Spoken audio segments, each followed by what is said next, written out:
The home of the common Joe and the common Sally in the know, even more so than all those media talking heads. The further we get into the off season, the more conference realignment and expansion talks take over. It's been that way for the last 3 or 4 years, ever since the Texas and Oklahoma dominoes fell and started all of this.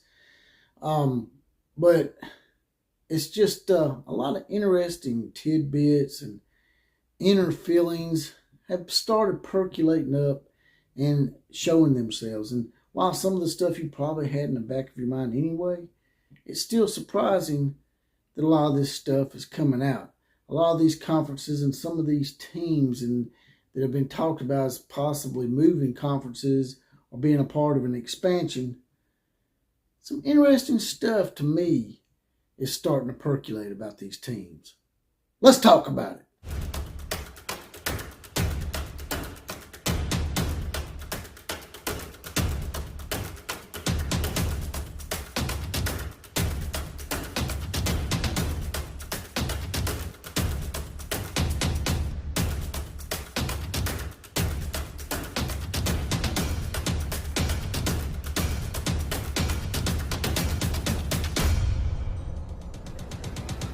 Woo! Well. Here we go again. Another episode of OCF. That's the Outlaw of College Football. And the Outlaw Posse, as always, is riding on in. And I'm also on Twitter at OCF Productions. Now, getting right to it here. A lot of interesting stuff, like I said in the lead up, has been coming up to me. I've seen a few articles talking about Utah wants to be in the Big 12. Then I've seen them on the flip side where sources close to Utah and Utah's president, and I got this little tidbit from my boy Kuz at Kuz's Corner. Check his podcast out.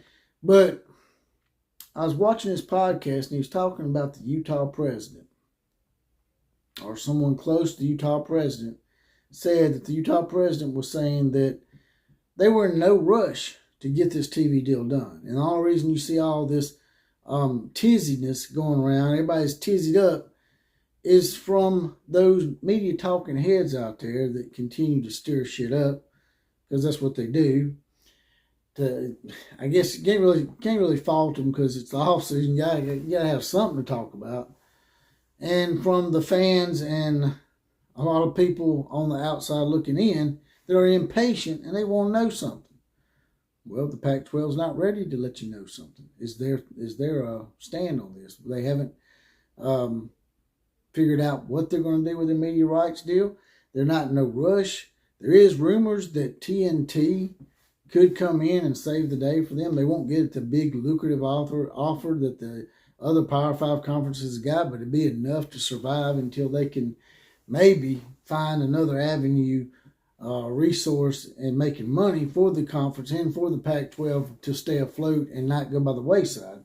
Because as you know, the Pac-12 has been around since the 1930s. I think they're even older than the SEC. So Utah, man, I get this vibe from Utah that for some reason they think they're too good for the Pac-12. And there's a lot of Pac-12 schools like that. But Utah is the last one that needs to be playing that card. Even Colorado might be able to play that card before Utah, because Colorado was in a Power 5 conference when they joined another Power 5 conference. But Utah was in a G5 conference, Mountain West. They were in a non-Power 5 conference just 13 short years ago. How is it all of a sudden Utah is too good to soil themselves with the, whatever they call it, the truck stop conference, whatever? And just for your information, that's not a great analogy, Pac-12 people. You want to snub your nose at somebody, you need to come up with a better analogy than that, because guess what? There's truck stops everywhere. So it just don't. It's not a great analogy. It's not a good little catchphrase that's going to make people laugh like you think it is. Now, Bill Walton and all them other idiots out there, they think it's pretty funny, pretty coy and original, but it's really not, because it makes no sense. There's truck stops everywhere. There's truck stops in LA. There's truck stops in Portland, Oregon. There's truck stops in Eugene, Oregon. But I don't get why Utah thinks that they're too good for the Big 12. And I know what it is. I'm going to just go ahead and call it out. To me, I think they're afraid of BYU. They want to have something over BYU similar to what USC has, or USC and UCLA think they have over the rest of the Pac-12 now. Sort of like with Texas A&M in a way too. And Texas A&M thought they had a little something, little advantage, a little badge of honor in being the SEC over Texas and Oklahoma.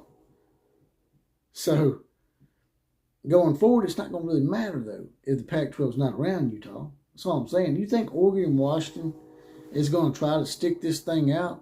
Because I don't. They keep telling everybody in the Pac-12 that they're going to stick it out. But they're not going to. I'm telling you right now, if Oregon or Washington get an invite to the Big Ten Conference in the next 3 to 4 years, they're going to take it. They're not going to sign some long-term deal with you. And if they do sign a long-term deal with you, well, then good for y'all. I was wrong and you was right. And your conference is still alive.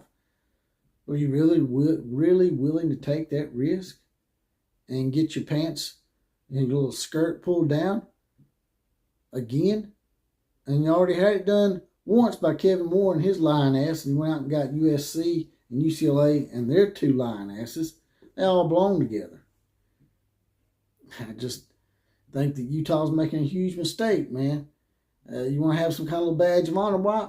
I don't understand these teams thinking that, being in a certain conference and having a little badge to take into the recruiting homes is some kind of huge advantage.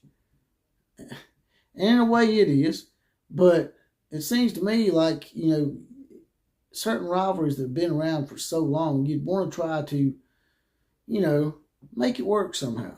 No, it don't be like Texas and Texas A&M, man. You can hate on each other, but keep the rivalry, man. And, Utah and BYU is a long-standing rivalry. And now they're going to do away with it for a couple of years because of all this realignment crap that's going on. If Utah were to join the Big 12, that rivalry would have no issues in continuing and not being interrupted periodically. It don't deserve that. The state of Utah doesn't deserve that.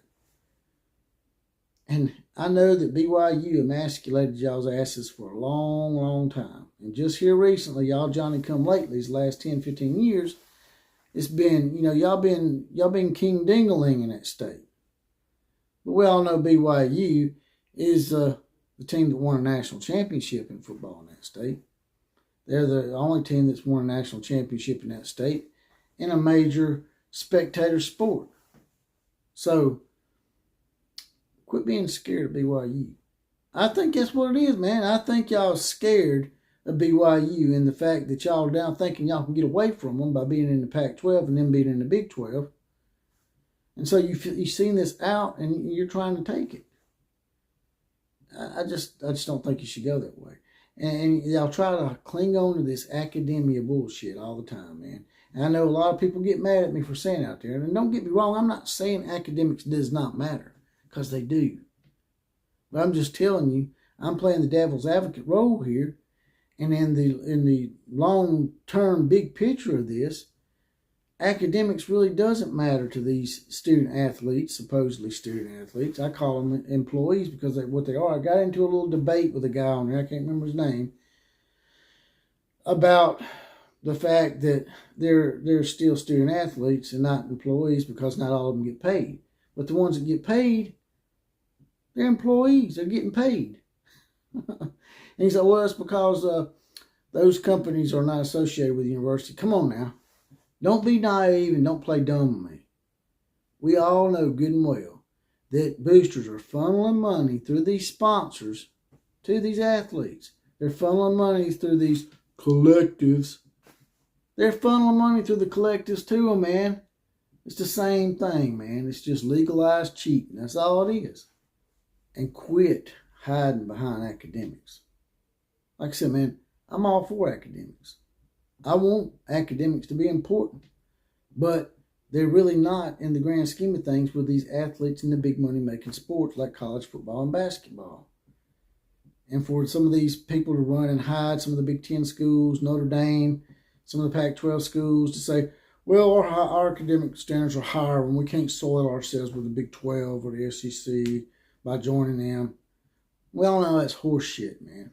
Excuse my language. We all know that that's not right. Because you go back to USC and Reggie Bush, buying his family a house, paying everything for him, getting tutors to do his work, even further back with Notre Dame and Tutorgate. A lot of people might not remember that, but back when Lou Holtz was a coach in the late 80s, early 90s, they caught their tutors doing the work for them. But as the NCAA does in their selective punishment, they didn't really do anything to Notre Dame because we all know why. It's only backed by the biggest religion in the world. But the hide behind the academics really irks me. Like I said, I'm all for academics. But let's not tell lies about it to try to prop yourself up because you're mad because the SEC and the Big 12 to a degree have emasculated the rest of you in the biggest money-making sport in college athletics. And that's all it is. Y'all been emasculated, and you got to have something to cling to.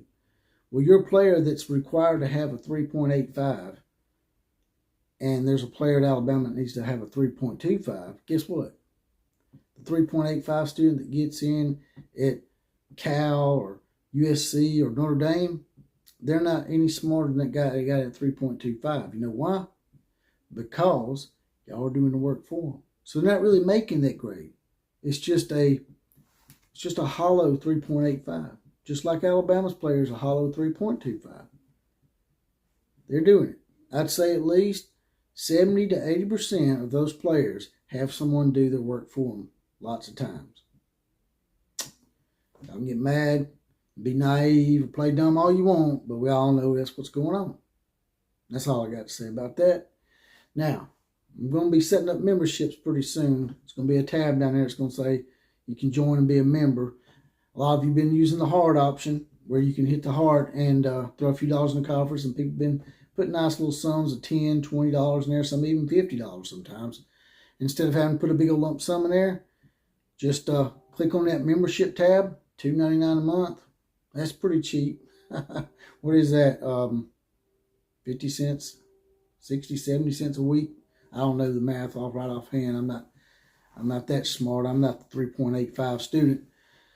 But yeah, when we get those membership tabs, just $2.99 a month, hit that, and I'm going to think up some perks for the Outlaw Posse that joins the membership. And as always, KMCA to all the other teams. Class is now officially dismissed.